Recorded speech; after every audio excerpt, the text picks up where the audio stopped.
Gracias por continuar con nosotros en Informa TVX Primera Emisión. Estamos en su espacio de entrevista correspondiente este miércoles 27 de abril y como les mencionaba al inicio del noticiero, ya está conmigo Alejandro Gutman, presidente de la Fundación Forever. Vamos a hablar un poco sobre la intervención social en entornos que requieren una acción estatal. Alejandro. ¿Qué tal, Carlos? Qué gusto, bienvenido. Muchas gracias, muy buenas tardes y muy agradecido por la invitación. Gracias a ti por acompañarnos, Alejandro. Quiero ofrecerles rápidamente una contextualización del tema que vamos a desarrollar esta mediodía con Alejandro. Todos los días escuchamos sobre el tema de la violencia y la inseguridad. A veces se reduce tanto a expresiones criminales o se traslapa su comprensión que asumimos que la única manera efectiva, entre comillas, para resolver este asunto es por medio del mayor uso de la fuerza de la autoridad pública. No se descarta, pero cambiar las condiciones de vida violentas y de exclusión implica un trabajo social muy fuerte en comunidades de nuestro país que se reconozcan sus problemas familiares y vecinales, así como las limitaciones que han tenido por la marginación en actividades educativas, recreativas, económicas en la ciudad. Esta mediodía hablaremos desde una perspectiva de la cultura de la integración, en cómo entender esas realidades comunitarias que permitan buscar las maneras no solo de incluir a adolescentes y sus familias, sin desmontar las estructuras excluyentes en nuestra sociedad. Para eso nos acompaña Alejandro Gutman, presidente de la Fundación Forever. Alejandro, gracias nuevamente por estar con nosotros. Me gustaría iniciar con un asunto de coyuntura para tener tu apreciación. Y es curioso, antes de preparando un poco el guión de la entrevista de esta mediodía, Alejandro, me remití a agosto del año pasado que estuviste con Saúl en este mismo espacio platicando sobre este tema y él iniciaba la entrevista en ese momento retomando una situación coyuntural. Quiero hacer el mismo ejercicio y empezar con circunstancias que se han dado en el país en los últimos días, particularmente porque instancias del gobierno, también ahora con el respaldo de la Fiscalía General de la República y con los diputados, pues han tomado medidas mucho más fuertes, si lo queremos llamar de esta manera, de choque en materia de seguridad. ¿Cuál es tu apreciación, Alejandro? Que ya esta situación coyuntural que vos mencionabas, Carlos, deja de ser coyuntural. Que si en agosto estábamos hablando de esa coyuntura y ahora estamos hablando de esta coyuntura, ha dejado de ser coyuntural. Sin dudas, a mí no me atrae demasiado que todo se encamine hacia el lado de la violencia y hacia el tema de la intervención social o que el Estado debe tener esto, lo otro y punto, sino que hay que entender este estado de cosas que ocurren en el país desde hace tanto tiempo, tantos años, tantas décadas, como un producto al que se ha descuidado mucho, en donde se ha dividido tremendamente este país y por ende se construye a medias. Y un país no se puede construir a medias, un país necesita construirse de manera integrada.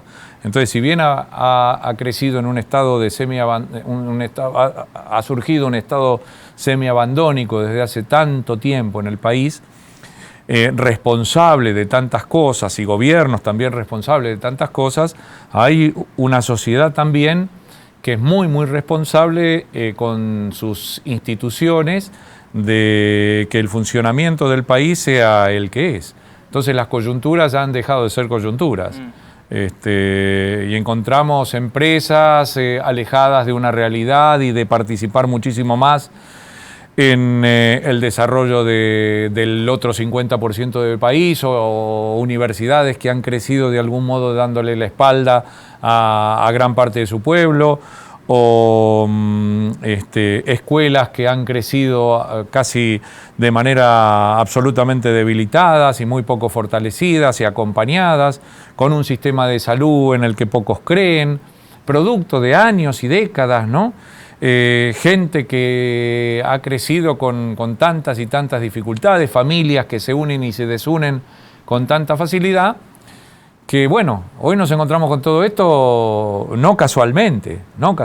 Entonces, reestructurar todas estas cosas, revitalizarlas, darles otro orden, otra preponderancia, otro lugar en la sociedad, contextualizar diferente, requiere no de una intervención puntual o de una forma de encararlo, cómo combatir la violencia puntualmente, que sí se requiere con cuestiones de seguridad, porque obviamente eso está por demás aclararlo, pero por cada tanque que entren tienen que entrar 2 camiones llenos de recursos maravillosos para que los que están en las comunidades empobrecidas puedan recibirlo y que los que están en esas comunidades, esos vecinos, esos estudiantes, vayan también, que se produzca este ida y vuelta entre uno y otro ámbito, porque es la única manera de enriquecerse y la única manera de construir desarrollo. En ese círculo de debate sobre estos temas, Alejandro, nuevamente aparece la discusión sobre, en este caso, los menores en conflicto con la ley, sí, y el caso de juzgarlos con criterios de adultos. Y estaba hace unos días con nosotros la directora del CONA, Zaira Navas, y nos mencionaba, esto es un asunto de percepciones, que se van construyendo en los medios de comunicación, y es más fácil enfocar hacia los jóvenes, a los adolescentes, y no ver el aspecto con más profundidad, de carácter estructural. Pero es que es una normalidad de la condición humana entender las cosas como si uno metiera la mano así y que hay que ver que sale de la galera. No, sí, eso no es una sociedad, esto no podemos vivir de esa manera. Si nosotros como institución, como ciudadanos y con las instituciones con las cuales convivimos, que hay una mitad de población que vive más o menos bien y que tiene accesos mucho más interesantes de manera fortalecida para alcanzar cierto nivel de desarrollo o su potencial, ignoramos todo lo que ocurre, dejamos en el olvido, en el aislamiento a un 50% del país, estamos cometiendo un acto de violencia tremenda, hartamente superior al que viene del otro lado, pero hartamente superior. Entonces esos chicos, si van a una escuela, primero hay una institución muy débil, que es la familia. Hoy día se unen y se desunen, como le decía Carlos, como te decía, muy fácilmente. Eso hay que trabajarlo mucho. Ahí tiene que estar la iglesia, tiene que estar la escuela, tiene que estar las empresas, tiene que estar las universidades, tiene que estar el Estado, tiene que estar los gobiernos, tiene que estar los vecinos. Es un trabajo de todos. No podemos seguir pensando, ese chico va a la escuela, los padres separados, queda con la abuelita con 5 chicos. En las escuelas absolutamente olvidadas, haciendo lo que se puede, con algunos maestros muy buenos y otros muy malos, con algunos directores maravillosos y otros no tan maravillosos. Entonces, absolutamente aisladas de todo lo otro. Entonces, hay con cierta normalidad, a cualquiera de nosotros nos pasaría, que viviendo en situaciones de esa naturaleza, hay algunos chicos que se escapan de la mínima institucionalidad que existe en esos ámbitos como para sobrevivir con una enorme dignidad, pero algunos de esos chicos se escapan de esa situación, porque es absolutamente normal en la condición humana que ocurra de esa manera. Entonces, yo tengo una frase, Carlos, no sé si me la voy a acordar, pero dice, si el hombre es invisibilizado, es muy posible que se lo crea. Si el hombre es invisibilizado por la sociedad, ¿no es cierto?, es muy probable que se lo crea. Y eso es terrible para toda la sociedad. ¿Por qué? Porque es como que dice, yo puedo hacer acá, no me ven y puedo hacer cualquier cosa. Si la sociedad termina invisibilizando a un hombre, a un niño, a un joven, entonces se siente como ¿se imagina si usted o yo fuéramos invisibles? Haríamos algunas picardías. ¿O no? Algunas cosas buenas, pero algunas picardías o no. Trataríamos de hacer cosas buenas, Trataríamos de hacer, pero alguna picardía le haría o no. Bueno, el hombre cuando vive en sociedad no está invisible, pero si lo invisibilizamos, es muy probable que enganche por esos lados. Bueno, algunos de esos chicos terminan enganchando por esos lados. Se siente invisibilizado. Cuando tiene un sentido de pertenencia en algún lado, porque no lo ha tenido con su familia, no, mucho menos con la escuela, con su vecindario, que se vuelve hacia adentro en lugar de aflorar y de poder mostrar lo mejor que tiene. ¿Y entonces qué? ¿Qué hacemos? Es difícil esa respuesta, por eso no podemos agarrar así, después a los 13, 14 años, bueno, esto es lo que tenemos. No, nosotros tenemos muchísimo que ver en que eso ocurra, muchísimo que ver. Y hay que ver cómo lo trabajamos. Alejandro, uno de los temas de discusión también que aparece en los mecanismos de acción social en diferentes lugares y entornos, no solo en circunstancias de pobreza o de violencia, también de problemas familiares, entre otros, aparece el asunto. El Estado ha mencionado, los diferentes representantes del gobierno mencionan, no solo tenemos este brazo, si queremos llamarlo represivo, del uso de la fuerza, también a través del Plan El Salvador Seguro lo que se quiere es implementar otras medidas de prevención. Y me gustaría tener su apreciación sobre esto. Estas políticas o estas medidas o estos discursos tienen la lógica de lo que pasa en las comunidades, es decir, desde adentro, de lo que ocurre en estas zonas, en estos lugares, en la mente de estos muchachos, de estas familias. ¿Entienden esas lógicas para implementar esto? No entienden porque no están. Parece que entendiera, parece que uno puede construir pero hay que ir y ver desde dónde hay que empezar a construir. No se puede empezar a construir desde el 5º piso. No se puede empezar a construir. Yo vengo de Panchimalco, recién, escuela Cantón San Isidro. Hay que ver en esos lugares cómo se ve en esas escuelas rurales, en las comunidades empobrecidas, el Estado, en la cantidad de chicos con enormes ganas y con entusiasmo, y algunos con poco entusiasmo, algunos maestros con y algunos sin ese entusiasmo. No se sabe desde dónde empezar a construir. Hay que estar, no un día pasar de visita y hablar con alguien. Hay que estar. Esto me lo enseñó Bilardo, campeón del mundo con Argentina en el 86. Yo he tenido muy buenos maestros, del deporte y no del deporte. Y una de las cosas que recuerdo de Carlos que siempre me decía, hay que estar. Y es una regla tonta casi, simple. ¿Para qué hay que estar? Para conocer, para saber desde dónde. No la primera... la primera percepción y construir lo que más o menos... Hablan de prevención, están equivocados. Hay que erradicar la palabra prevención porque piensan al hombre al revés. Hay que pensar en el desarrollo del niño, del joven, del hombre, de la mujer, de la familia, en todo su potencial, con actividades y con ida y vuelta, con esta integración absolutamente fundamental. Si los que están adentro no salen y los que están afuera no entran, no hay ninguna posibilidad de desarrollo. Terminemos con el curso de inglés, aislado, puntual, esa oportunidad, con el curso de matemáticas o con el curso de informática, o que pintemos la escuela de azul o de verde.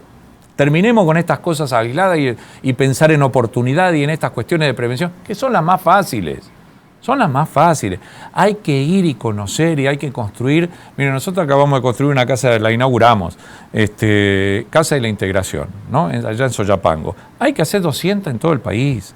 Pero no solamente para que allí se festeje el cumpleaños de 15 de la niña o del joven, o un cumpleaños, o el velatorio. Bienvenido a esas actividades. Bueno, velatorio no tan bienvenido, pero hay que hacerlo en algún lado, ¿no? ¿Cómo no? Pero hay que hacer mucho más, que sea ámbito para la gente en las comunidades, que se pueda expresar, que participe, que reflexione, que sus jóvenes, que sus mayores, y que los de afuera entren y que sientan ese abrazo y que puedan construir unos y otros, y no que estos vengan a construir en esas cuestiones de prevención para los otros, y nosotros esperando allí, muchas gracias por habernos traído un tomate, aunque la verdad no puedo comer tomate, ¿no? Y los que están acá y que salgan. Hay que hacer 200 de esas casas, donde las universidades entren, donde las empresas entren, donde los artistas entren, y los de acá vayan, los estudiantes que vayan a las universidades, que sepan de qué se trata esto, de las empresas que ya están participando, lo mismo. Si no está ida y vuelta, Carlos, no hay ninguna posibilidad, y mucho menos con estas maneras de pensar, de prevención, hacen la fácil. Las organizaciones internacionales, el USAID, el BID, la Cooperación Española, el PNUD, están equivocados desde hace muchísimos años. Los intelectuales sociales son incapaces, 50 años de atraso llevan, son incapaces en líneas generales. Por ahí aparecen intelectuales en el país, que yo lo he escuchado, pocos, pero que brillantes y que tienen. Usted puede estar de acuerdo o no, pero puede empezar a construir desde ahí. Okay. No haciendo más de lo mismo, que es absolutamente ridículo, y como nadie entiende demasiado de estas cosas, y a nadie le interesa mucho de estas cosas, porque en realidad lo que la gente está preocupada es que baje el nivel de homicidio. Sí. Y no estamos fomentando entre todos una formación académica, una formación vecinal, en la escuela, en todos lados, que trate mucho más de vivir mejor, de cómo se hace para desarrollar y de salir de la pobreza. Alejandro, tenemos que hacer una pausa, pero me gustaría que en el segundo bloque de la entrevista hablemos sobre esto de la cultura de integración y hablemos de proyectos de desarrollo y las actividades que está desarrollando la Fundación en el transcurso de esta semana, si te parece. Muchas gracias. Vamos a hacer una pausa y continuamos con más en el espacio de entrevista de Informa TV. Y volvemos.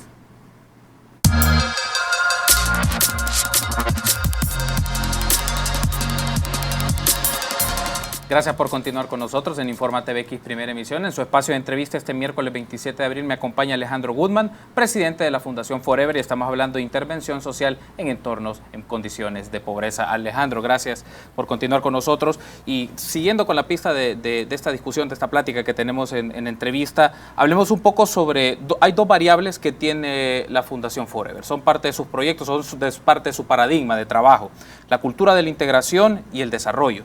Me gustaría que nos comentes un poco esto de la cultura de integración. ¿En qué consiste y cómo se puede ir desarrollando una cultura de integración? Nos has mencionado pues que existieran 200 casas de la integración en todo el territorio. ¿Esto cómo es parte de la actividad y cómo lo asimilan las personas en su día a día? Perfecto. Las casas son de material, ¿no? La casa es un hecho material que permite utilizárselo como espacio maravilloso siempre y cuando unos y otros, los que viven en uno y en otro ámbito, sean capaces de construir.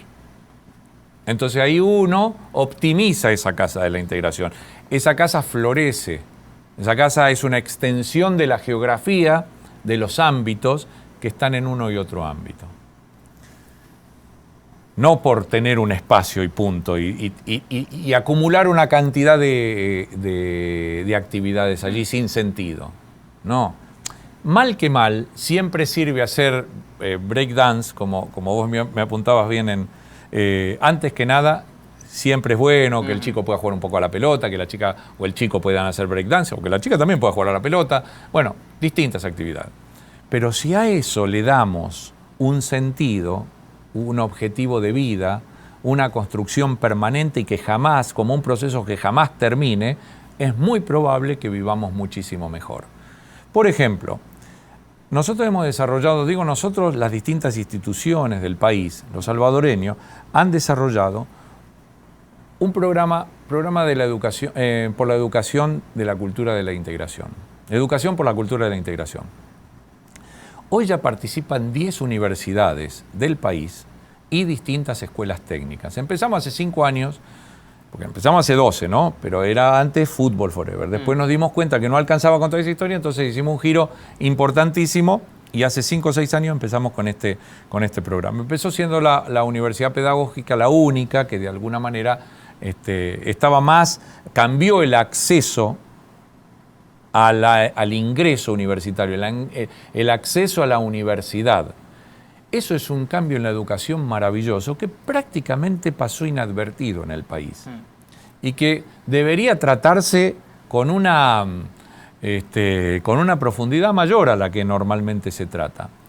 Hoy, de hace 5 años, nos sentimos contentísimos porque ya son 10. Ayer se firmaron los últimos convenios con las universidades del país. Son 10. Hoy ya hay 500 jóvenes de todo el país en las universidades. Ya los jóvenes están graduando. Ya se han graduado algunos, pero los de 5 años se están empezando a graduar en estos momentos. Entonces tenemos jóvenes en 5º año, 4º, 3º, 2º, 1º y algunos que están realizando, hay cerca de 2.000 que están realizando los procesos formativos en distintas universidades del país.